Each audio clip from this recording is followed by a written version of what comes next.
సింహాల్ని the king of beasts అని పిలుస్తారు. మృగరాజు.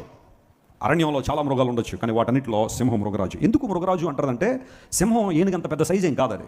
పోనీ జిరాఫ్కు ఉన్నంత పెద్ద మెడ లేదు, అంత హైట్ కూడా కాదు. లేదా ఒక రైనోసరస్, నీటిలో ఉండే నీటి ఏనుగు చాలా బలంగా ఉంటుంది. ఇవన్నీ వదిలేసి ఎందుకు సింహాన్ని మృగరాజు అని పిలిచారంటే దాని యాటిట్యూడ్ చాలా డిఫరెంట్గా ఉంటుంది, దాని వైఖరి చాలా డిఫరెంట్గా ఉంటుంది. దేనికి భయపడదు అది.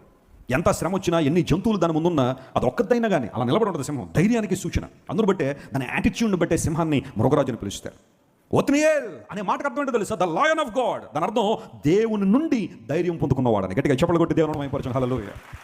మనకున్న ధైర్యం మన డబ్బు కాదు, మనకున్న ధైర్యం మన చదువు కాదు, మనకున్న ధైర్యం మన హోదా కాదు, మనకున్న ధైర్యం మన బంధువులు కాదు, మనకున్న ధైర్యం భౌతిక సమనీయులు కాదు. మన ధైర్యం సర్వశక్తుడైన దేవుడే. ఆయన బట్టే క్రైస్తవుడు ధైర్యంగా ఉంటాడు. ఆయన బట్టి ఈ లోకంలో దేనికి భయపడడు. హల్లెలూయా.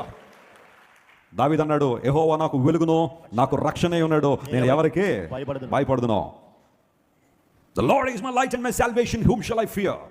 ఈ లోకంలో నేను దేనికి భయపడకుండా దేవుడు నాకు ధైర్యం ఇచ్చాడు. ఎందుకంటే నా దేవుడు ధైర్యం కలిగినవాడు కాబట్టి దేవుడు భయరహితమైన జీవితం నాకు ఇచ్చాడు. క్రైస్తవ జీవితం భయరహిత జీవితం. ఎవరి నుంచి భయపెట్టారా? నీకు ఎలా అయిపోద్దామా, ఎలా అయిపోద్దామా? మీ ఇంట్లో తలుపొట్టి ఉంది, కిటికీ ఉంది, లేకపోతే వాటర్ ట్యాంక్ అక్కడ ఉంది, అవి ఇక్కడ ఉన్నాయి, మీకు అది అయిపోద్ది, ఇది అయిపోద్ది. చెప్పండి, ఏమీ అవ్వదో. కారణం ఏంటో తెలుసా? నా దేవుడు నాతో ఉన్నాడు, ఆయన నాలో ఉన్నాడు.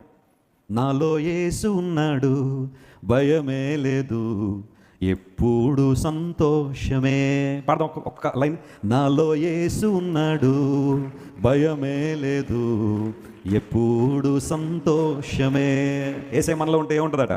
ధైర్యము. రెండవది సంతోషం. ఎవరు నేను దుఃఖపెట్టలేరు, ఎవరు నీ ప్రశాంతతను దొంగిలించలేరు, ఎవరు నీ శాంతిని దొంగిలించలేరు. ఒకవేళ కూర్చుని రిష్ట ఏమో బానిసత్వం అంతకాలం ఏడ్చావేమో, దుఃఖపడ్డామో, కలవరపడ్డావేమో, ఆందోళన చెందేమో, కానీ ఎప్పుడైతే దేవుడికి నీ జీవితం అప్పగిస్తావో, దేవుని నుండి ఇచ్చిన సింహ బలాన్ని నువ్వు పొందుకుంటావో, నువ్వు ఈ లోకంలో దేనికి భయపడాల్సిన అవసరం లేదు. అనారోగ్యాలైన, అపబాధలైన, నిందలైన, అవమానాలైన నిన్ను చూస్తే సింహం చూసినట్టు ఉండాలా. అది దేవుడు కోరుతున్నాడు.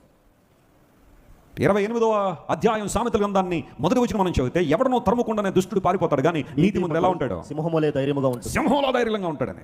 నీతిమంతుడు సింహం వలె ధైర్యంగా ఉంటాడు. దావీదు జీవితంలో ఒకసారి సింహం ఎదురొచ్చినప్పుడు దావీదు జయించాడు సింహాన్ని. అంటే సింహ బలం కన్నా ఎక్కువ బలాన్ని కలిగి ఉన్నాడు దావీదు. దానియేలు సింహభూమిలో వేయబడినప్పుడు ఆ సింహాలు దానియేలుని టచ్ చేయలేదు. ఎందుకోసం తెలుసా? నేను అనుకుంటాను సింహాలన్నీ దానియేలు గారు ఎప్పుడైతే బోన్లో పడ్డారో అవన్నీ, అరే మనకన్నా పెద్ద సింహం వచ్చిందిరో ఈరోజు అనుకున్నట్టే. సింహం లాంటి ధైర్యం ప్రభుని వెంబడించడంలో, ఆయన ఆరాధించడంలో, ఆయన స్తుతించడంలో, ఆయన కలిగి ఉండడంలో, ఆయన హత్తుకోవడంలో అలాంటి ధైర్యాన్ని మనం కలిగి ఉన్నామా? లేదా ప్రతి చిన్నదానికి భయపడుతున్నాం? ఆలోచన చేయాలి. ఒత్నియేల్ అనే మాటకు లయన్ ఆఫ్ గాడ్, దేవుని సింహం అని అర్థం. దేవుని యొక్క బలాన్ని కలిగిన ధైర్యాన్ని కలిగి ముందుకు సాగిపోయాడు.